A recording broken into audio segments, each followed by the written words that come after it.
নমস্কার বন্ধুরা, আমার টিচিং লার্নিং চ্যানেলে তোমাদের সবাইকে স্বাগত। এখানে আমরা আপার প্রাইমারি টেটের প্রিপারেশন নিচ্ছি। তোমরা যারা primary TET, upper primary TET, CTET বা ঝাড়খণ্ড টেটের প্রিপারেশন নিচ্ছ, তারা অবশ্যই চ্যানেলটি সাবস্ক্রাইব করে আমার সাথে থেকো। আর তাছাড়া তো তোমাদের সিটেটের নোটিফিকেশন বেরিয়েই গেছে, ফর্ম ফিল আপ শুরু হয়ে গেছে। 6 সেপ্টেম্বর সম্ভবত এক্সাম। তো আমরা যতটা তাড়াতাড়ি সম্ভব আমাদের প্রিপারেশনটা কমপ্লিট করে নিই। তো শুরু করা যাক। দেখো, আজকে আমাদের টপিক হচ্ছে পার্সোনালিটির থেকে ফ্রয়েডের পার্সোনালিটি তত্ত্ব। অর্থাৎ বিজ্ঞানী ফ্রয়েড তিনি পার্সোনালিটি সম্পর্কে কি বলেছেন, পার্সোনালিটি কিভাবে ডেভেলপ হয়, বিভিন্ন নানা রকম স্তর কি কি দিয়ে আমাদের পার্সোনালিটি তৈরি, সেই জিনিসগুলো একটু আলোচনা করা যাক। দেখো, ফ্রয়েড মানুষের যে ব্যক্তিত্ব অর্থাৎ পার্সোনালিটি, সেটা যে মূলত তার অবচেতন মনের দ্বারা নিয়ন্ত্রিত হয় বলে এই কথাটা বলেছিলেন। কিসের দ্বারা নিয়ন্ত্রিত হয়? তাহলে অবচেতন মন বা আনকনসিয়াস মাইন্ড দ্বারা নিয়ন্ত্রিত হয়। কিভাবে হয় এটা সম্পর্কে আমরা একটু পরে এটা ডিটেলসে জানছি, ঠিক আছে? তোমরা আপাতত এটা মনে রাখো যে আমাদের যে ব্যক্তিত্ব বা আমাদের যে পার্সোনালিটি, সেটা বিজ্ঞানী ফ্রয়েড মনে করছেন যে সেটা মূলত আমাদের অবচেতন যে মন বা আনকনসিয়াস যে মাইন্ড, সেটা দ্বারা নিয়ন্ত্রিত হয়। আসলে আমাদের মনের তিনটে ভাগ আছে, সেগুলো নিয়ে আমরা একটু পরেই জাস্ট আলোচনা করছি। পার্সোনালিটি মূলত গঠিত হয় তিনটে অংশ দিয়ে। দেখো এখানে কি বলছে, পার্সোনালিটি যেটা অর্থাৎ ব্যক্তিত্ব, সেটা গঠিত হচ্ছে মূলত তিনটে অংশ দিয়ে। সেই তিনটে অংশ হচ্ছে তোমার স্ট্রাকচার অফ পার্সোনালিটি অর্থাৎ পার্সোনালিটির যে গঠন সেটা, আর একটা তোমার হচ্ছে লেভেলস অফ মাইন্ড অর্থাৎ মনের যে স্তরগুলো, মনের বিভিন্ন রকম স্তর দিয়ে আমাদের পার্সোনালিটি তৈরি হয়। আর একটা হয় তোমার পার্সোনালিটি ডেভেলপমেন্টের নানা রকম বৈশিষ্ট্যের উপর, আমাদের শরীরের বিভিন্ন রকম বিভিন্ন জায়গার উপর বেস করে, আমাদের বিভিন্ন পার্টের উপর বেস করে আমাদের যে পার্সোনালিটি সেটা ডেভেলপ হয়। এই মূলত তিনটে ব্যাপারের উপর আমাদের পার্সোনালিটি তৈরি। এই তিনটে ব্যাপার নিয়ে আমাদের পার্সোনালিটি তৈরি, এটা বিজ্ঞানী ফ্রয়েডের মতে। তো দেখো, স্ট্রাকচার অফ পার্সোনালিটি, পার্সোনালিটির গঠনটা কিরকম। এই যে স্ট্রাকচার অফ পার্সোনালিটিতে এখানে তোমার তিনটে অংশ আছে। সেই তিনটে অংশকে কি বলছে, একটা হচ্ছে ইদ, একটা হচ্ছে ইগো, আর একটা হচ্ছে সুপার ইগো। এই টার্মগুলোর সাথে কিন্তু আমরা পরিচিত, কিন্তু কোনটাকে কি বলছে সেটা একটু জেনে নেওয়া যাক। দেখো, বলছে ঈদ। ঈদ এমন একটা মানুষের প্রবৃত্তি না, যে প্রবৃত্তিটার জন্য মানুষের, ধরো কোনো কিছু একটা প্রয়োজন হয়েছে বা কোনো কিছু একটা ইচ্ছে করছে কোনো একটা কাজ করতে, তো সে বলবে যে আমার সেটা এখনই চাই। আমার ধরো কোনো একটা জিনিস প্রয়োজন, সেটা ঈদ, ঈদ যে প্রবৃত্তি, এই প্রবৃত্তিটার জন্য মানুষের মন বলবে আমাদের এখনই চাই। এই ঈদ, এই ব্যাপারটা সম্পূর্ণ জন্মগত, ঠিক আছে? আর এটা সম্পূর্ণ অবচেতন মনের দ্বারা নিয়ন্ত্রিত হয়। এটা সবসময় প্লেজার প্রিন্সিপালে কাজ করে। প্লেজার প্রিন্সিপাল মানে তোমার শান্তি চাই আর কি, যা চাই সেটা এক্ষুনি চাই, মানে ইমিডিয়েট আমার মনে শান্তি চাই, এরকম। এই ঈদ, এটার উদাহরণ হিসেবে বলা যায় একটা ছোট বাচ্চার জেদ। ও কিন্তু বোঝে না যে তুমি যদি বোঝাও ওকে যে তোমাকে পরে দেবো এই জিনিসটা, ও শুনবে না, আমার এখনই চাই, তাই তো? আর ইগো, ইগো বলছে বাস্তবতার সাথে মানিয়ে চলে, মানে বাস্তবে আমার প্রয়োজন কি না আদৌ, হ্যাঁ, সেই ব্যাপারটার উপর সে মানিয়ে চলে। রিয়েলিটি প্রিন্সিপাল কাজ করে এখানে। ঈদে যেমন প্লেজার প্রিন্সিপাল কাজ কাজ করছে, যেমন ধরো যে না আমার এটা এখনই চাই, এটা পেলেই আমি শান্ত হব, এটা পেলেই আমার মানসিক শান্তি আসবে, প্লেজার প্রিন্সিপাল, আমার মনটা কিভাবে শান্তিতে আসবে। কিন্তু ইগোতে কি হচ্ছে, রিয়েলিটি প্রিন্সিপাল কাজ করছে, যে বাস্তবে উচিত কি না, এরকম আর কি, বাস্তবের সাথে ম্যাচ করে। ইগোর মূল কাজটা হচ্ছে তোমার ঈদ আর যে সুপার ইগো, এগুলোর মধ্যে ব্যালেন্স ঘটানো। আমি এক্সাম্পল দিয়ে এই তিনটে জিনিসকে বুঝিয়ে দিচ্ছি একটু পরে, আগে এই তিনটে জিনিস একটু আলোচনা করে নিই, ঠিক আছে? নেক্সট বলছে সুপার ইগো। তাহলে সুপার ইগো কি? সুপার ইগো হচ্ছে তোমার যে নৈতিকতা এবং আদর্শ, এর প্রতিনিধি। মানে সুপার ইগো বিচার করে ভালো মন্দ, যে জিনিসটা তার প্রয়োজন বা যে কাজটা তাকে করতে হবে, সেই কাজটা, যে কাজটা করতে ইচ্ছে যাচ্ছে, সেই কাজটা কি করা উচিত নাকি উচিত নয়, এই ব্যাপারটা সুপার ইগো নিয়ন্ত্রণ করে, ঠিক আছে? যদি মনে হয় তার যে না এই কাজটা করা উচিত নয়, তাহলে সে করবে না। যদি মনে হয় যে এই কাজটা করা উচিত, তবেই সে করবে। হুম, এতে সমাজ এবং পরিবারের প্রভাব থাকছে। তাহলে দেখো, ঈদ কিন্তু একটা কাজ তার করতে ইচ্ছে করছে, ঈদ কিন্তু সে ভাবছে না যে উচিত কি অনুচিত, সে ভাবছে না, তার চাই মানে চাই, তার এখনই চাই এমনকি, সাথে সাথেই করতে হবে। আর সুপার ইগো কি বলছে, যে না, যদি উচিত হয় তবেই, যদি অনুচিত হয় তাহলে সে কাজ করা যাবে না। কিন্তু ইগো কি করছে, এই যে ঈদ এবং এই যে সুপার ইগো, এই দুজনকার মধ্যে ব্যালেন্স রাখছে, তারপর একটা ডিসিশন নিচ্ছে। ঠিক আছে, এই তিনটে তো আমারই পার্সোনালিটির অংশ। তাহলে আমারই পার্সোনালিটির এই তিনটে অংশ তিন রকম কথা বলছে। ঈদ বলছে তুমি এই কাজটা এক্ষুনি করো, আর সুপার ইগো বলছে না, এটা করা উচিত নয়, এটা তুমি করবে না। কিন্তু এই যে ইগো, এ এই যে ঈদ এবং সুপার ইগোর এই ডিসিশন দুটো মিলিয়ে মিশিয়ে একটা বাস্তব ডিসিশন নিতে সাহায্য করছে। এক্সাম্পল দিলে তোমরা বুঝতে পারবে। দেখো, ধরো ধরো তুমি ডায়েট করছো, ঠিক আছে, এখন তুমি ডায়েট করছো, তো ডায়েট করছো, তোমার আইসক্রিম টাইসক্রিম কিছু খাওয়া চলবে না। কিন্তু ঈদ, এটা কি বলতো, প্লেজার প্রিন্সিপালে কাজ করে। একটু আগেই বললাম, মানে তার ইমিডিয়েট কোনো কিছু শান্তি চাই। হ্যাঁ, তো ও কি বলবে, খেয়ে নে আইসক্রিম, কিছু হবে না, মানে ওর খেতে মন যাচ্ছে, তুই আইসক্রিম খেয়ে নে, কিছু হবে না, ওর তো প্লেজার চাই, ওর তো শান্তি চাই শুধুমাত্র, বুঝেছো? আর তোমার সুপার ইগো কি বলবে, যে না, এটা খাওয়া ঠিক হবে না, হ্যাঁ, কারণ এটা খেলে আমার, আমি যে ডায়েট করছি সেটা আবার আহ, সেটা কমপ্লিট হবে না সেই কাজটা, অর্থাৎ আমার হেলথ খারাপ হবে, না এটা খাওয়া যাবে না। তাহলে সুপার ইগো বলছে খাওয়া যাবে না, ঈদ বলছে এখনই খেয়ে ফেল। তো ইগো কি করবে তোমার, ইগো বাস্তবের সাথে মিল রেখে একটা ডিসিশন নেবে তোমাকে, যে ঠিক আছে, আমার তো খুবই খেতে মন যাচ্ছে আজকে, কিন্তু এটা খাওয়া উচিতও নয়, তাহলে একটা কাজ করে যে খুব অল্প পরিমাণে খাই, যাতে আমার ডায়েটটা ঠিকই থাকে, এমন আমার হেলথ যেন না খারাপ হয়, আমি অল্প খাই। এইভাবে ইগো একটা ডিসিশন নেবে, ঠিক আছে। তাহলে ইগো কি করলো, সুপার ইগো এবং ঈদের মধ্যে থেকে একটা বাস্তব ডিসিশন নিতে সাহায্য করলো, তাই তো? তাহলে ঈদ বলছে আমার এক্ষুনি চাই, সুপার ইগো বলছে ঠিক না ভুল সেটা দেখে সে ডিসিশন নিচ্ছে। আর ইগো কি করছে, এই ঈদ এবং সুপার ইগোর মধ্যে একটা ব্যালেন্স ঘটাচ্ছে। হুম, এক্ষেত্রে দেখো, একটা বাচ্চাদের সাথে যদি তুমি বলো, বাচ্চারা দেখবে কি করে বলতো, খেলতে ইচ্ছে করছে তার, ধরো তুমি তাকে পড়তে বসতে বলেছো, তার এখন খেলতে ইচ্ছে করছে, তাহলে তার ঈদ কি বলবে, তার ঈদ বলবে যে চল খেলি, ফোনটা নিয়ে নে, চল গেম খেলবো, ফোন দেখবো এখন, হ্যাঁ, এখনই দেখবো, দেখলেই শান্তি, সে ঝোঁক করবে, ইয়ে করবে। বা তার যে সুপার ইগো, সে বলবে যে না, মা কিন্তু বকবে, ফোন দেখলে মা কিন্তু বকবে, উচিত নয়, মায়ের কথা অমান্য করা উচিত নয়, ঠিক আছে। তখন তার ইগো, এই যে ঈদ এবং সুপার ইগোকে ব্যালেন্স করার জন্য কি করবে, যে ঠিক আছে, একটু পড়ে নি, তারপরে মাকে বলবো যে মা, আমি তো একটু পড়লাম, একবার ফোনটা দাও, আমি একটু দেখি, তারপর আমি আবার পড়বো, ঠিক আছে। এইভাবে ইগো, ঈদ এবং সুপার ইগোর মধ্যে ব্যালেন্স রাখে। আর এই তিনটে জিনিস নিয়ে আমাদের পার্সোনালিটি গঠিত, ঠিক আছে। নেক্সট কি বলছে, লেভেল অফ মাইন্ড, অর্থাৎ আমাদের মন কতগুলো ভাগে ভাগ করা যায়, ঠিক আছে, আমাদের মনটা তিনটে স্তরে বিভক্ত আর কি। সেই তিনটে স্তরের নাম হচ্ছে, একটা হচ্ছে কনসিয়াস লেভেল, একটা হচ্ছে প্রি কনসিয়াস, একটা হচ্ছে আনকনসিয়াস। কনসিয়াস মানে তো বুঝতেই পারছো, এটা হচ্ছে সচেতন, যেটা আমাদের সচেতন মন, হুম, সেটা হচ্ছে আমাদের কনসিয়াস। প্রি কনসিয়াস কোনটা, যেটা প্রি কনসিয়াসকে আমরা অর্ধ সচেতনও বলতে পারি, আবার অচেতনও বলতে পারি, ঠিক আছে, অর্ধ সচেতন বা অচেতন, সেটা হলো প্রি কনসিয়াস মন। আর যেটা তোমার আনকনসিয়াস, সেটা হচ্ছে অবচেতন মন, অবচেতন মন, ঠিক আছে। তাহলে কোনটা সচেতন, কোনটা অচেতন এবং কোনটা অবচেতন মন আমাদের, এদের কাজই বা কি?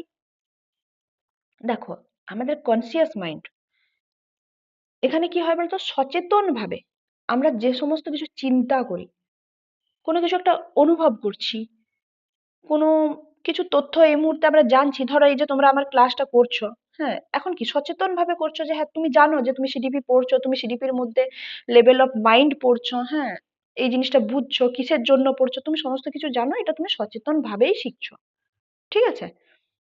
এইটা তোমার সচেতন মনের কাজ, কনসিয়াস মাইন্ডে হয়। হুম, তুমি এখন কি ভাবছো, তুমি এখন কি করছো, তুমি এটা সচেতন ভাবে করছো। কিন্তু প্রিকনসিয়াস মাইন্ডে কি হয় বলতো? প্রিকনসিয়াস মাইন্ডে বলছে দেখো একটু চেষ্টা করলে মনে পড়ে। অর্থাৎ দেখবে এরকম অনেক তথ্য আছে যেটা তুমি সবসময় মনে রাখো না। সেটা কিরকম, মানে তোমার নাম কি, যে আমার নাম এই, আমার নাম আহ, যে তোমার যেটা নাম তুমি সেটা কি সবসময় মনে করতে থাকো যে আমার নাম এটা, আমি এই ক্লাসে পড়ি, আমি এই ক্লাসে পড়ি, আমি এই ক্লাসে পড়ি, আমার বাবার নাম এই, আমার বাবার নাম এই, তুমি কি এই সময় সবসময় এটা মনে করতে থাকো? থাকো না তো। কিন্তু তোমাকে যেই মুহূর্তে জিজ্ঞেস করা হয় যে তোমার নাম কি, তোমার বাবার নাম কি, তুমি কিন্তু সাথে সাথে সেই কথাটা উত্তরটা দিতে পারো। তাহলে এমন কিছু তথ্য তোমার কাছে আছে যেটা তুমি কিন্তু সব সময় যে সচেতন ভাবে তুমি সেই তথ্যটা নিয়ে ঘুরছো বা সেই তথ্যটা নিয়ে ভাবছো এমনটা নয়। সচেতন ভাবে যে আমার নাম এই, তুমি সবসময় কি সচেতন ভাবে ভাবছো আমার নাম এই, আমার নাম এই, যে তুমি ভুলে যাচ্ছ তা তো নয়। তোমার ওটা মনে আছে, একবার জিজ্ঞেস করলেই একটু মনে করলেই তুমি সেটা মনে করে বলতে পারবে। সেটাই হচ্ছে তোমার প্রি কনসিয়াস মাইন্ড বা অচেতন মন, অর্থাৎ ওটা আমাদের অচেতন মনে থাকে, ঠিক আছে? আর এমন কিছু তোমার ইচ্ছে বা স্মৃতি থাকে যেগুলো তুমি জানতেই পারো না, তোমার মনের গভীরে থাকে। হুম, কিছু ভয়, কিছু ইচ্ছা, কিছু স্মৃতি, কোনো কিছু সম্পর্কে একটা দ্বন্দ্ব, হ্যাঁ, যেগুলো তুমি জানো না, সেগুলো তোমার অবচেতন মনে থাকে। তাহলে একটা মন কনসিয়াস, একটা মন প্রি কনসিয়াস, আর একটা মন আনকনসিয়াস। এই তিনটে মনকে বিজ্ঞানী ফ্রয়েড আইসবার্গের সাথে তুলনা করেছিলেন। কিসের সাথে তুলনা করেছিলেন? আইসবার্গ। তো এই আইসবার্গ জিনিসটা কি? দেখো আইসবার্গ তো তোমরা সবাই জানো, যে একটা গল্প বলি, ওই টাইটানিক না কি সিনেমাটা ছিল না, যে একটা বরফের চাঁয়ে দেখবে ধাক্কা মেরেছিল, তারপর কি হয়েছিল, আস্তে আস্তে জাহাজটা ডুবে গিয়েছিল। তার কারণ কি? ওটা একটা ছোট্ট বরফের টুকরো বলে মনে করা হয়েছিল, কিন্তু ওটা একটা বিশাল বরফের চাঁই ছিল। কারণ জলের উপরিতলে খুব কম অংশ ছিল বরফের টুকরোটা, বরফের যে চাঁইটা তার খুব কম অংশ বরফের উপরিতলে ছিল, বেশিরভাগটা ছিল তার জলের তলায়। যে কারণে আন্দাজ করা সম্ভব হয়নি যে সেটা একটা বিশাল বরফের চাই, তাই তো? সেই যে বরফের টুকরোটা অর্থাৎ আইসবার্গ, তার সাথেই তুলনা করা হয়েছে এই মনের স্তরগুলোকে। কিভাবে? বিজ্ঞানী ফ্রয়েড বলেছেন যে ধরো এই আইসবার্গ, তার যে ছোট্ট অংশটা জলের উপরিতলে থাকে সেটাই হচ্ছে আমাদের কনসিয়াস মাইন্ড। সেটা কি? সেটা কনসিয়াস মাইন্ড, ঠিক আছে? আর জলের ঠিক নিচের অংশটা, অল্প অংশ যেটা প্রায় তুমি উপর থেকে একটুখানি ভিজিবল, দেখবে উপর থেকে অনেকটাই জলের তলায় যদি কিছু থাকে সেটা কিছুটা অংশ তো ভিজিবল হয়, যেই অংশটা ভিজিবল সেটা হচ্ছে তোমার প্রি কনসিয়াস মাইন্ড। হুম, তাহলে একটা আইসবার্গ, তার উপরের যে অংশটা জলের উপরে আছে, যে অংশটা যেটা তুমি দেখতে পাচ্ছ সেটা হচ্ছে কনসিয়াস মাইন্ড। জলের ঠিক তলাতে যতটুকু আছে, যেটা তুমি উপর থেকে দেখতে পাচ্ছ যে জলের তলায় খানিকটা অংশ রয়েছে বলে, সেটা হচ্ছে প্রি কনসিয়াস মাইন্ড। বাকি যে অংশটা, বিশাল একটা অংশ জলের তলায় আছে যেটা তুমি দেখতেও পাচ্ছ না, বুঝেও উঠতে পারছো না, সেটাকেই বলা হচ্ছে আনকনসিয়াস মাইন্ড, ঠিক আছে? অর্থাৎ আমাদের আনকনসিয়াস মাইন্ডটা সবচেয়ে বেশি। হুম, সেখানে সবচেয়ে বেশি তথ্য আছে যেগুলো আমরা জানিও না, যে আমরা কি পারি, আমরা কি পারি না, আমরা কি আদতে ভয় পাই। আজকে একটা কোনো ধরো তর্ক যদি আমাদের সামনে উপস্থিত হয়, আমরা আসলে সেটাতে দ্বন্দ্বে পড়ে যাব কিনা, হ্যাঁ, আমার কি কি বিষয়ে কনফ্লিক্ট আছে, আমরা সেখান থেকে কোনো একটা নির্দিষ্ট কনক্লুশনে আসতে পারবো কিনা, সমস্ত কিছু এই সমস্ত জিনিসগুলো আমাদের আনকনসিয়াস মাইন্ডে থাকে, যেগুলো সম্পর্কে আমরা জানিও না। আমরা জানিই না যে আমাদের সেখানে কি কি আছে, হ্যাঁ, আমরা কি জিনিসে ভয় পাই। হুম, আমাদের কি ইচ্ছা, অনেক কিছু জিনিস আমাদের দমিয়ে রাখা থাকে, আমাদের অনেক ইচ্ছা ভয় দমিয়ে রাখা থাকে, ঠিক আছে, অবচেতন মনে, যেটা আমরা বুঝতে পারি না। তো তাহলে কনসিয়াস মাইন্ড কি হলো? যেটা আমরা জানি। প্রিকনসিয়াস কি হলো? যেটা আমরা জানি, একটু চেষ্টা করলেই আমাদের মনে পড়বে, সচেতন ভাবে আমরা মনে রাখি না সবসময়, কিন্তু কনসিয়াস মাইন্ডে আমরা সবসময় সচেতন ভাবে মনে রাখি। আর আনকনসিয়াস হচ্ছে অবচেতন মন। এই অবচেতন মন দ্বারাই, যেটা ফার্স্ট আমরা লাইন পড়েছিলাম না আজকে পার্সোনালিটির, এই অবচেতন মন দ্বারাই বিজ্ঞানী ফ্রয়েড বলছেন আমাদের পার্সোনালিটি মূলত নিয়ন্ত্রিত হয়, ঠিক আছে? নেক্সট আমরা জানবো সাইকোসেক্সুয়াল ডেভেলপমেন্ট সম্পর্কে। এটা কি? দেখো, বিজ্ঞানী ফ্রয়েড, ঠিক আছে, তিনি মনে করছেন যে আমাদের যে ব্যক্তিত্ব, অর্থাৎ আমাদের যে পার্সোনালিটি, সেইটা মূলত কয়েকটা স্তরে গঠিত হচ্ছে, ঠিক আছে, কয়েকটা স্তরে স্তরে ঘটছে। আমাদের যে পার্সোনালিটি, সেটার যে ডেভেলপমেন্ট, মানে সেটার যে বিকাশ, সেটা কয়েকটা স্তরে স্তরে ঘটছে। কিভাবে ঘটছে? না, আমাদের শরীরেরই বিভিন্ন অংশকে কেন্দ্র করে স্তরে স্তরে বা ধাপে ধাপে হচ্ছে। কোনো কোনো একটা বয়সে আমাদের শরীরের যে বিভিন্ন অংশ আছে, তার কোনো একটা বিশেষ অংশের উপর ভিত্তি করে, সেই বিশেষ অংশটাকে কেন্দ্র করে ধাপে ধাপে আমাদের পার্সোনালিটি গঠিত হচ্ছে। কোনো একটা স্তরে একটা বিশেষ অংশকে কেন্দ্র করে পার্সোনালিটি ডেভেলপমেন্ট হচ্ছে, পরের স্তরে ঠিক কি হচ্ছে, আরেকটা বিশেষ অংশকে কেন্দ্র করে আমাদের পার্সোনালিটি ডেভেলপমেন্ট হচ্ছে। এইভাবে আমাদের ব্যক্তিত্ব বা আমাদের পার্সোনালিটি গড়ে উঠছে। তো ফ্রয়েড বলছেন যে এই যে ব্যক্তির ব্যক্তিত্ব গড়ে উঠছে, এটা শিশুর যৌন বা প্রবৃত্তিগত শক্তি, যেটাকে কি বলছে, লিবিডো। লিবিডো এই টার্মটা মনে রাখবে, কারণ সামনে সিটেটে কিন্তু এই টার্মগুলো দিয়েই কোশ্চেন আসবে।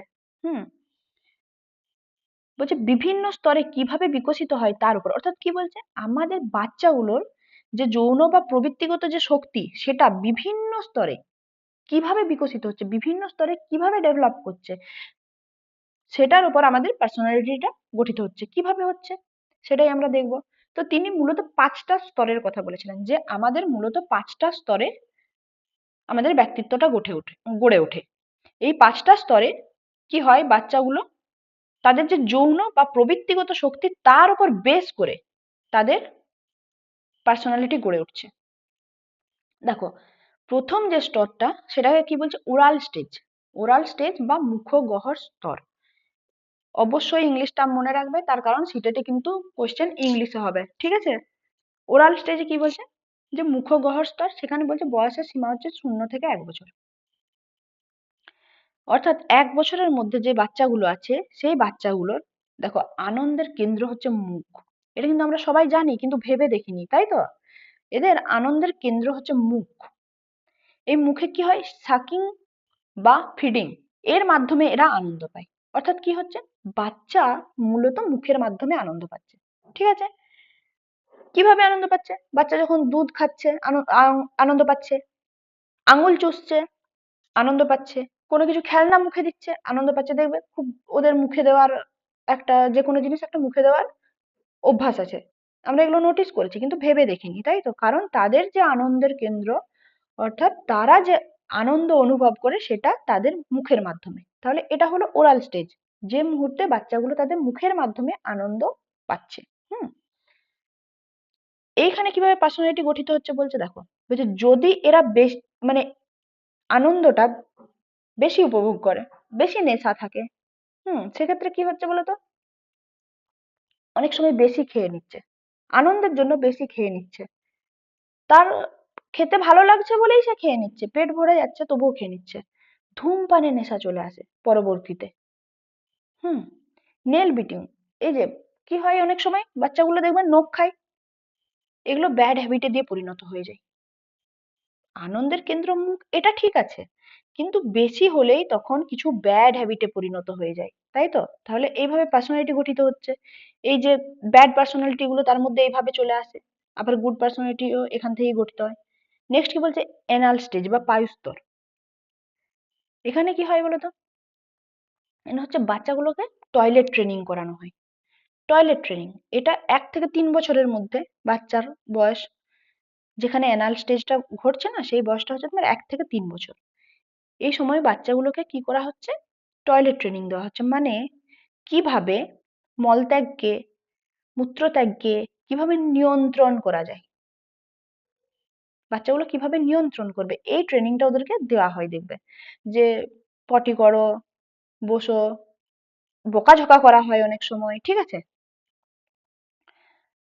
ওগুলোর উপর জোর করে, যে তুমি কিন্তু করবে না, হ্যাঁ, প্যান্টে পটি করবে না, বা এখনই করতে হবে তোমাকে, তুমি বসো একটুক্ষণ দরকার পড়লে, এভাবে যে বিভিন্ন রকম কথাবার্তা আমরা তাদেরকে বলি।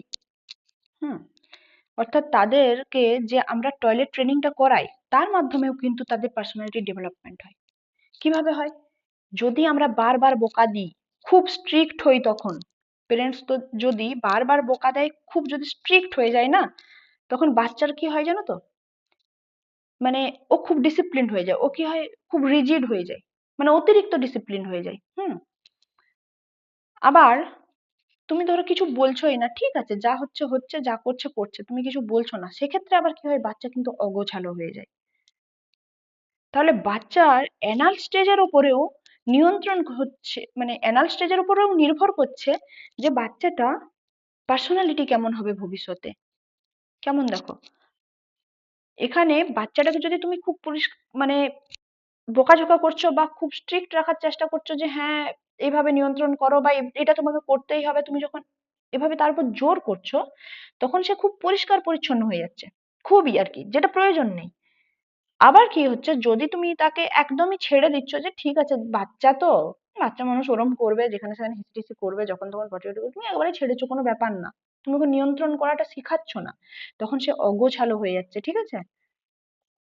তার মানে কি অ্যানাল স্টেজের উপরেও আমরা দেখলাম যে যদি নিয়ম না থাকে তাহলে বাচ্চাটা কেয়ারলেস হয়ে যাচ্ছে, তাই তো। তাহলে এইভাবে পার্সোনালিটি গঠিত হচ্ছে এখানে, এটা 1 থেকে 3 বছর মনে রাখবে। হুম। তাহলে অ্যানাল রিটেনটিভ হচ্ছে খুব পরিষ্কার পরিচ্ছন্ন হয়ে যাচ্ছে, অ্যানাল এক্সপালসিভ হচ্ছে খুব অগোছালো হয়ে যাচ্ছে। যদি রিটেনটিভ বলে তখন হচ্ছে পরিষ্কার পরিচ্ছন্ন হয়ে যাচ্ছে, বেশি অতিরিক্ত কিন্তু এটা, হ্যাঁ।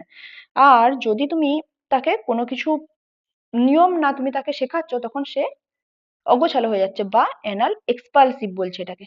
নেক্সট কি বলছে দেখো, এটা বলছে ফ্যালিক স্টেজ। ফ্যালিক স্টেজটা হচ্ছে তোমার 3 থেকে 6 বছর। তাহলে একটা হলো 1 বছর পর্যন্ত, 0 থেকে 1, তারপর হলো 1 থেকে 3, আর ফ্যালিকে হচ্ছে 3 থেকে 6। 3 থেকে 6 দেখো, এদের আনন্দের কেন্দ্র হচ্ছে যৌনাঙ্গ। এখানে একটা ধারণা দেখো তোমাদেরকে বলি, মানে মূলত এখানে কি হচ্ছে জানো তো, বাচ্চারা জেন্ডার ডিফারেন্স বুঝছে। 3 থেকে 6 বছর বয়সে বাচ্চারা বুঝতে শিখছে যে জেন্ডার ডিফারেন্সটা, মানে ছেলে মেয়ে বলে যে আলাদা আলাদা ব্যক্তি হয়, সেটা তারা বুঝতে শিখছে। জেন্ডার ডিফারেন্সটা সম্পর্কে একটা ধারণা জন্মাচ্ছে তাদের মধ্যে। এর ফলে এই সময়টায় কি হচ্ছে, যারা ছেলে শিশু তারা মায়ের প্রতি বেশি অ্যাট্রাকটিভ হচ্ছে বা বেশি অ্যাটাচমেন্ট তৈরি হচ্ছে মায়ের সাথে, ঠিক আছে। আর তোমার যারা মেয়ে শিশু, তারা তাদের বাবার সাথে অ্যাটাচমেন্টটা বেশি বেশি তৈরি হচ্ছে।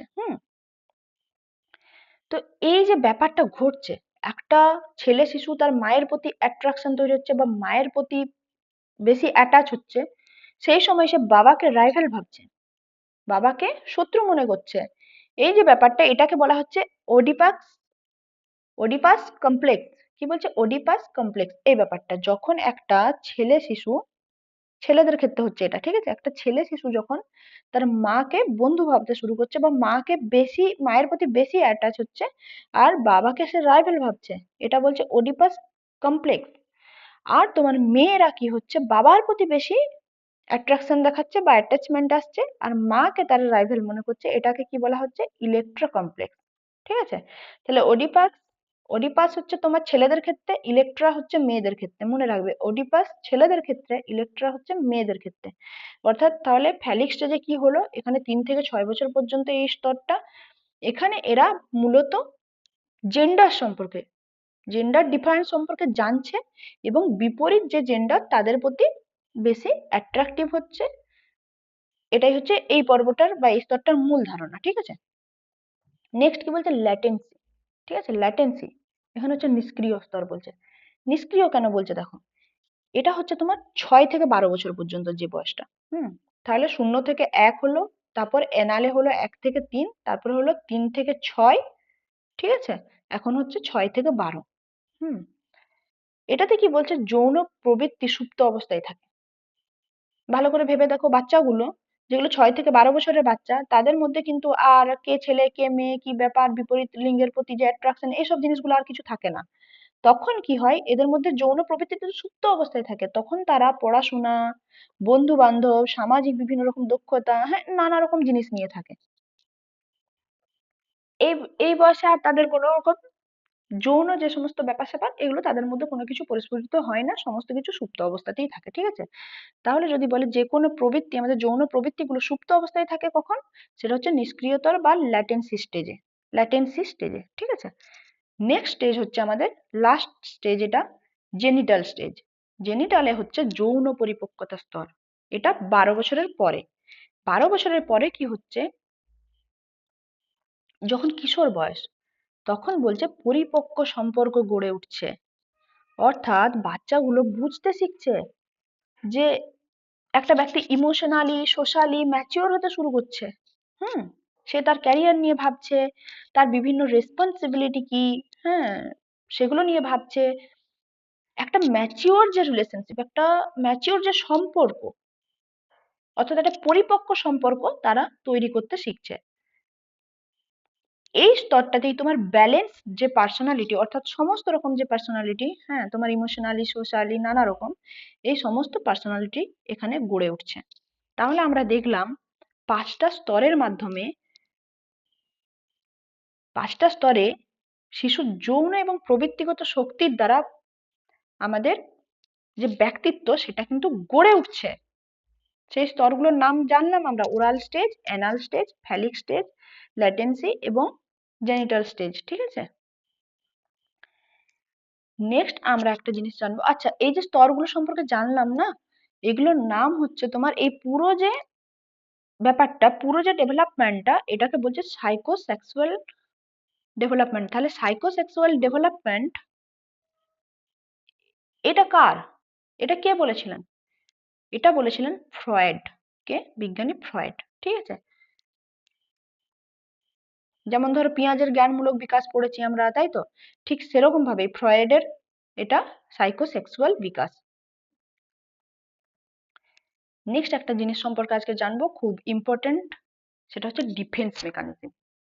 দেখো, ডিফেন্স মেকানিজম হচ্ছে একটা এমন জিনিস যেটা আমাদের ব্যক্তিত্বের উপর প্রত্যক্ষ বা পরোক্ষভাবে প্রভাব কিন্তু ফেলে, প্রত্যক্ষই প্রভাব ফেলে। এই ডিফেন্স মেকানিজমটা সম্পর্কে বলেছিলেন আমাদেরকে বিজ্ঞানী ফ্রয়েড। এই জন্য আমরা এই ফ্রয়েডের তত্ত্বতেই এটা আলোচনা করে নিচ্ছি। ঠিক আছে, তিনি বলছিলেন যে আমাদের আমাদের মধ্যে যে মানসিক চাপ, বিভিন্ন রকম যে দ্বন্দ্ব বা কনফ্লিক্ট, অ্যাংজাইটি বা উদ্বেগ তৈরি হয়, সেগুলোর থেকে আমাদের মনকে রক্ষা করার জন্য আমরা কি করি? ডিফেন্স করি, মনকে রক্ষা করি, ডিফেন্স করি মনকে। হ্যাঁ, সেগুলো যে যেভাবে করি, যে মেকানিজমের দ্বারা করি, সেগুলোকেই বলা হচ্ছে ডিফেন্স মেকানিজম। মানে আমরা মানুষরা তো অনেক সময় অনেক রকম চাপে পড়ি, অনেক রকম দ্বন্দ্বের মধ্য দিয়ে যাই তো, অনেক রকম এংজাইটি, অনেক খারাপ ঘটনা আমাদের সাথে ঘটে যায়, অনেক বাজে সিচুয়েশনে আমরা পড়ি, বা অনেক সময় আমরা অনেক বাজে সিচুয়েশন তৈরিও করে ফেলি। তখন আমাদের মনের মধ্যে যে চাপটা তৈরি হয়, সেই চাপটার থেকে বেরোনোর জন্য আমরা, বা বের করার জন্য মনকে আমরা কি করি? সেই মনকে রক্ষা করার চেষ্টা করি সেই চাপটার থেকে, অর্থাৎ মনটাকে ডিফেন্স করার চেষ্টা করি। সেটা যার দ্বারা যেভাবে করি, যে প্রসেসের মাধ্যমে করি, সেটাকেই বলা হচ্ছে ডিফেন্স মেকানিজম। তো দেখা যাক সেগুলো কিভাবে করি। তিনি মূলত কয়েকটা মেকানিজমের কথা বলেছেন, সেগুলোই আমরা আলোচনা করব। প্রধান প্রধান কয়েকটা মেকানিজম, যেমন ধরো একটা বলছে রিপ্রেশন বা দমন।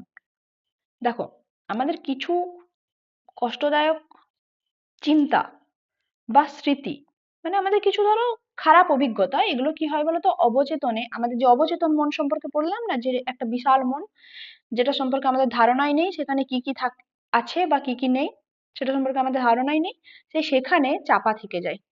সেটাকেই বলা হচ্ছে রিপ্রেশন বা দমন। এটা কিন্তু ব্যক্তি ইচ্ছে করে চাপা দেয় না, এটা তার অটোমেটিক্যালি, ধরো তোমার ছোটবেলায় একটা তোমার সাথে খুব খারাপ ঘটনা হয়েছে, সেটা অটোমেটিক্যালি তোমার অবচেতন মনে চলে গেছে, সেটা সম্পর্কে তোমার খেয়ালই নেই আর কি, একদমই খেয়াল নেই। সেই ব্যাপারটাই হচ্ছে রিপ্রেশন বা দমন। মানে মন সেটাকে নিজে নিজেই নিজে নিজেই একটা অবচেতন জায়গায় পাঠিয়ে দিয়েছে, যাতে তোমার না মনে পড়ে, বা তুমি না চাপে পড়ো, মানে তোমার মনটা যেন না চাপে থাকে, তাই তাকে অবচেতনে ঠেলে দিয়েছে অটোমেটিক্যালি। সেটাই হচ্ছে রিপ্রেশন বা দমন তত্ত্ব। হুম, নেক্সট বলছে সাপ্রেশন। এটা হচ্ছে তোমার দমন করা, সেটা সচেতন ভাবে। সাপ্রেশন কি বলছে? সচেতন ভাবে দমন করা, মানে তোমার সাথে একটা কিছু খারাপ ঘটেছে, তুমি সেটা সচেতন ভাবে ধরো দমন করছো। বা এখানে বেস্ট একটা এক্সাম্পল দিয়েছে, দেখো, যে পরীক্ষার আগে অন্য চিন্তা বাদ দেওয়া। তোমার সামনে পরীক্ষা, তুমি পড়তে বসেছো, নানা ধরনের চিন্তা ভাবনা আসছে, কালকে কোথায় যাবে, কালকে কোথাও ধরো একটা ঘুরতে যাওয়ার কথা আছে বা বেরোনোর কথা আছে, তোমার সেই চিন্তাগুলো তুমি করতে বসে যাচ্ছ। তখন তুমি সচেতন ভাবে নিজের মনকে কন্ট্রোল করছো, সেই চাপটা থেকে বের করছো যে না, আমার সামনে পরীক্ষা, আমাকে এখন পড়তে হবে, ওইসব চিন্তা করলে হবে না। ঠিক আছে? তাহলে ইচ্ছে করে তুমি কিছু ভাবনাকে দূরে রাখছো, এটাকেই বলছে তোমার সচেতন ভাবে দমন করা। এটাই হচ্ছে তোমার সাপ্রেশন। নেক্সট কি বলছে? প্রজেকশন বা আরোপ। প্রজেকশন মানে বুঝতে পারছো যে প্রজেক্ট করা কোনো কিছু, তাই তো? তোমার নিজের কিছু খারাপ অনুভূতি সেটা তুমি অন্যের উপর চাপিয়ে দেয়। মানুষ অনেক সময় কি বলে, এই দেখো এখানে একটা এক্সাম্পল দিচ্ছে যে নিজে রাগী কিন্তু অন্যকে রাগী বলে। ও তো খুব রাগী, হ্যাঁ ও তো এরকম করে, মাঝে মাঝে এরকম করে, মানে ও নিজে করে আসলে কি করছে, দোষটা অন্যের উপর চাপিয়ে দিচ্ছে। অনেক সময় মিথ্যে কথা বলে মানুষ, হ্যাঁ নিজে মিথ্যে বলে, তখন ও একটা সেটা চাপা দেওয়ার জন্য বলে ও মিথ্যে কথা বলেছে, ও একটা কোনো কাণ্ড ঘটিয়েছে, সেটা ও চাপা দেওয়ার জন্য অন্যের উপর দোষ দিয়ে দেবে যে ও মিথ্যে বলেছে, তো আমি এটা করিনি, নিজে মিথ্যে বলছে আসলে। হ্যাঁ, এইভাবে প্রজেকশন অর্থাৎ আরোপ করে, অন্যের উপর আরোপ। এইভাবে সে নিজেকে সেই পরিস্থিতিটাতে তার মনটাকে চাপ থেকে বের করে নিয়ে আসে, ও অন্যের উপরে দোষ চাপিয়ে আর কি, অন্যের ঘাড়ে। এটা হচ্ছে প্রজেকশন। রেশনালাইজেশন, দেখবে অনেক সময় আমরা যদি আমাদের ধরো এক্সাম খারাপ হয়েছে, ঠিক আছে, তো আমরা কি করি বলতো, সেটা যুক্তি দিয়ে ইয়ে করার চেষ্টা করি, হ্যাঁ কোশ্চেন কঠিন ছিল, না আমাদের রুমে তো খুব টাফ গার্ড দিচ্ছিল, ওদের রুমে তো খুব ভালো গার্ড দিচ্ছিল, হ্যাঁ ইজি গার্ড দিচ্ছিল, ওই জন্য ওরা পেরেছে আমরা পারিনি। এইভাবে কি বলছে বলতো, নিজের যে কাজটা সেটাকে যুক্তি দিয়ে প্রমাণ করার চেষ্টা করছে, অর্থাৎ রেশনালাইজ করার চেষ্টা করছে। হুম, এটাকে বলা হচ্ছে রেশনালাইজেশন। এগুলো দেখো তোমরা একটু কম্পেয়ার করলেই বুঝতে পারবে, আমাদের জীবনে আমাদের পারিপার্শ্বিক কেউ না কেউ এইভাবে তার কিন্তু সবসময়ই তাদের মনকে রক্ষা করে চলেছে, তাই তো? তাদের মনকে নিজেকে রক্ষা করে চলেছে, একটু কম্পেয়ার করলেই বুঝতে পারবে। নেক্সট কি বলছে? ডিসপ্লেসমেন্ট বা স্থানান্তর। টার্ম শুনেই বুঝতে পারছো, ডিসপ্লেসমেন্ট মানে কি বলছে, আসল রাগ হয়েছে তোমার এক জায়গায় আর তুমি অন্য জায়গায় ঝাড়ছো। এখানে যেমন বলছে স্যার বকেছে বাচ্চাটাকে, স্কুলে স্যার বকেছে, সে এসে এবার মাকে বকছে আর কি, মাকে রাগ দেখাচ্ছে, না খাবো না, না যাবো না, এই সেই। ও কোথাও অফিসে ধরো বস বকেছে, এসে হাজবেন্ড হয়তো এসে দেখা যাচ্ছে বউকে বকছে, এটা ডিসপ্লেসমেন্ট। এক জায়গাকার রাগ এক জায়গায় এসে ঝাড়ছে। এটাও আমাদের সাথে হয়েই থাকে। নেক্সট কি বলছে? রিগ্রেশন। রিগ্রেশন মানে পশ্চাৎগমন বলছে। এটা কি বলছে? চাপের সময় ছোট বাচ্চাদের মতো আচরণ করা। এই যে চাপের সময় ছোট বাচ্চাদের মতো আচরণ করছে, তার মানে কি পেছন দিকে যাচ্ছে তার সেই জন্য পশ্চাৎগমন বলছে। যেমন বলছে বড় হয়েও তোমার যখন খুব চাপ তুমি সামলাতে পারছো না, তখন কি হচ্ছে? কাঁদছো। অনেক সময় বলে না, কাঁদো দেখবে মনটা হালকা হবে, তাহলে কি মনকে চাপ থেকে মুক্ত করার জন্য তুমি কাঁদছো। এটাই বলছে তোমার যে পশ্চাৎগমন বা রিগ্রেশন। নেক্সট কি বলছে? সাবমিলেশন বা উচ্চীকরণ। এটা দেখো, এটা খুব সুন্দর একটা জিনিস, যে তোমার একটা খারাপ প্রবৃত্তি সেটা তুমি ভালো কাজে ব্যবহার করছো। ধরো তোমার খুব রাগ বেশি, তো সেক্ষেত্রে তুমি কি করলে? খেলাধুলা বা শিল্পে সেটা ব্যবহার করলে। মানে ধরো তোমার রাগ খুব বেশি, একটা বাচ্চার খুব রাগ বেশি, তুমি কি করলে? তাকে ক্যারাটে, কুম্ফু এইসব ইয়েতে ভর্তি করে দিলে, খুব সুন্দরভাবে সে তার ওই রাগটা হুম সে খেলাধুলার মাধ্যমে কিন্তু মিটিয়ে নিল। তাহলে এটা হচ্ছে সাবমিলেশন। এটা খুব সুন্দর কিন্তু একটা প্রচেষ্টা মনকে রক্ষা করার, তাই তো? নেক্সট কি বলছে? ডিনাই। এটা আবার দেখো, এটা আমরা অনেক সময় করে থাকি। দেখো, বাস্তব সত্য মেনে নিতে চাই না আমরা। একটা কিছু ঘটেছে, নিজের ভুল আমরা স্বীকার করি না, না এটা আমি করিনি, না এটা আমার দ্বারা হতেই পারে না। বা ধরো খুব খারাপ একটা ঘটনা দেখবে, অনেক সময় আমরা যদি হঠাৎ করে শুনি, না এটা হতেই পারে না, হ্যাঁ ডিনাই করি আর কি, মনকে চাপে ফেলতে চাই না। ওটা ঘটে গেছে, সবই বুঝতে পারছি কি ঘটে গেছে, এরকম শুনলাম, মনের পর চাপ নিচ্ছে, কিন্তু আমরা মানতে রাজি নই যে না এটা হতে পারে না, এটা হতে পারে না। এ ডিনাই। এইভাবে আমরা মনকে ডিফেন্স করি অনেক সময়। নেক্সট কি বলছে? আইডেন্টিফিকেশন। এটাতে কি হয় বলতো, একটা অন্য কাউকে সে অনুসরণ করে। হুম তার হয়তো নিজের কিছু ভুল ত্রুটি আছে বা ভালো লাগে না কিছু একটা, হ্যাঁ সে হয়তো ভাবে যে কি আমি নিজের মতো থাকলে ঠিকঠাক আমাকে লাগে না, সে কি করে? ও যাকে ভালোবাসে, ও যাকে ভালো লাগে, ওর যাকে ও আইডল বলে মনে করে, তাকে কি করে? ও অনুসরণ করতে শুরু করে। হুম কোনো ধরো একটা স্যারকে ভালো লাগে, সে স্যারের মতো কথা বলতে শুরু করে দিল। হ্যাঁ, এইভাবে সে নিজের মনকে রক্ষা করছে। হ্যাঁ, কোনো একটা খারাপ কিছু সে জিনিস থেকে, যে সে ওই ষাঁড়ের মতো ভালো, এইভাবে দেখাতে চাইছে আর কি। ইমিটেট করছে, দেখাতে চাইছে না আমার কথাবার্তা দেখো ষাঁড়ের মতো সুন্দর। এইভাবে আইডেন্টিফিকেশন হচ্ছে, এটাকে বলছে। নেক্সট কি বলছে? কম্পেনসেশন বা ক্ষতিপূরণ। এটা কি? দুর্বলতা ঢাকতে অন্য দিককে শক্তিশালী করে। এটা খুব সুন্দর, দেখো কম্পেনসেশন খুব ভালো দিক একটা। তুমি কি করছো, তুমি একটা দিকে দুর্বল, সেইটা ঢাকার জন্য তুমি অন্য দিক, যেটা একটা দিক তুমি শক্তিশালী করছো। যেমন তুমি পড়াশোনায় দুর্বল কিন্তু তুমি খেলাধুলাতে ভালো হওয়ার চেষ্টা করছো। এইভাবে তুমি মনকে বোঝাতে পারছো তাহলে যে না, আমি এটাতে দুর্বল তো কি হয়েছে, আমি এটাই ভালো। এইভাবে কম্পেনসেশন। হুম। তাহলে দেখো আমরা আমাদের মনকে চাপ থেকে রক্ষা করার জন্য বেশ কয়েকটা ডিফেন্স সিস্টেম শিখলাম না, আমরা আসলে প্রত্যেকেই জানি এগুলো, কিন্তু এগুলো নিয়ে আমরা ভাবি না, তাই তো? রিপ্রেশন বা দমন, সাপ্রেশন, এটাও দমন কিন্তু সচেতন ভাবে, হ্যাঁ। মানে ইচ্ছে করে আমরা যেটার জন্য চাপে পড়ছি সেই ভাবনাটাকে দূরে ঠেলে দিচ্ছি, যে আচ্ছা এটা এটা ভাবলে আমার চাপ লাগছে, ঠিক আছে যা হবে হবে, ছাত্র করে মানে আমরা অনেক সময় দমন করে দিই ইচ্ছে করে। প্রজেকশন, অন্যের উপর দোষ চাপিয়ে দিই, অন্যের ঘাড়ে। তাহলে কি নিজেকে মুক্ত বলে মনে হয়। রেশনালাইজেশন, আমার ভুল তো হয়েইছে, আমি সেটাকে আবার যুক্তি দিয়ে ঠিক প্রমাণ করার চেষ্টা করি যে না, এটাই ঠিক, এটা হবারই ছিল আর কি, হ্যাঁ। ডিসপ্লেসমেন্ট, মানে এক জায়গাকার রাগ অন্য জায়গায় ঝেড়ে দিলাম। রিগ্রেশন, মানে আমি বড় হয়েও বাচ্চাদের মতো আচরণ করছি আর কি, মনকে শুধুমাত্র রক্ষা করার জন্য, ভালো করার জন্য মনকে। সাবমিলেশন, মানে একটা তোমার খারাপ প্রবৃত্তি সেটা তুমি কি ভালো কাজে ব্যবহার করছো, এটা বলছে উচ্চীকরণ বা সাবমিলেশন। খুব সুন্দর একটা, এটা ডিফেন্স সিস্টেম। ডিনাই, কোন একটা বাস্তব জিনিসকে আমরা অস্বীকার করি, মানতে রাজি নই মন চাপে পড়ে বলে। আইডেন্টিফিকেশন, অন্য কাউকে অনুসরণ করি যাতে আমার যেগুলো দুর্বলতা সেগুলো ঢেকে যায় তাদের ভালো গুণগুলি, অ্যাডাপ্টেশনের মাধ্যমে। কম্পেনসেশন, দুর্বলতা ঢাকতে আমরা আমাদের যেটা শক্তিশালী দিক সেটাকে দেখানোর চেষ্টা করি, দুর্বলতাটাকে ঢাকিয়ে রাখতে। ঠিক আছে? তো কিছু এমসিকিউ এখান থেকে প্র্যাকটিস করা যাক। দেখো, পার্সোনালিটি গঠিত হয় তিনটে অংশ নিয়ে, তাই তো আমরা দেখলাম। তো সেই তিনটে অংশ কি কি? Id, ego, super ego. Conscious, unconscious, preconscious, oral, anal, phallic না নান। দেখো, পার্সোনালিটি গঠিত হয় মূলত তিনটে অংশ নিয়ে, সেটা হচ্ছে ইদ, ইগো এবং সুপার ইগো। ঠিক আছে? Next, pleasure principal. Pleasure principal কাজ করে কোনটি? প্লেজার মানে বুঝতে পারছো, শান্তি। এখনই চাই, এখনই চাই কার সাথে যুক্ত ছিল? কার সাথে যুক্ত ছিল? ঈদের সাথে। ঠিক আছে? প্লেজার প্রিন্সিপাল সবসময় ঈদ।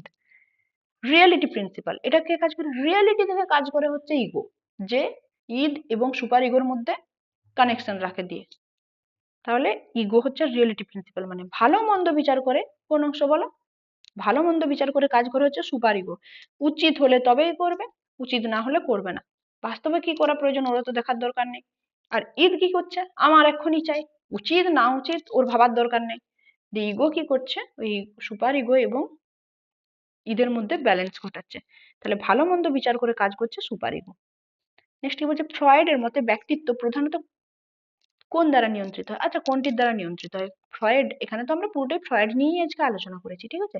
তাহলে ফ্রয়েডের মতে ব্যক্তিত্ব প্রধানত কিসের দ্বারা নিয়ন্ত্রিত হয়? Conscious mind, unconscious mind, social factor না এডুকেশন? দেখো, এটা নিয়ে আমরা আলোচনা করলাম যে এটা আনকনসিয়াস মাইন্ড দ্বারা, অর্থাৎ অবচেতন মন দ্বারা নিয়ন্ত্রিত হয়। আমাদের যে ব্যক্তিত্ব সেটা বেশিরভাগ যেহেতু আমাদের অবচেতন মন দিয়ে তৈরি, আর সেখানে নানা রকম জিনিসের বাস যেগুলো সম্পর্কে আমরা জানিই না, সেগুলোর দ্বারাই আমাদের ব্যক্তিত্ব প্রধানত গঠিত হয়। হ্যাঁ।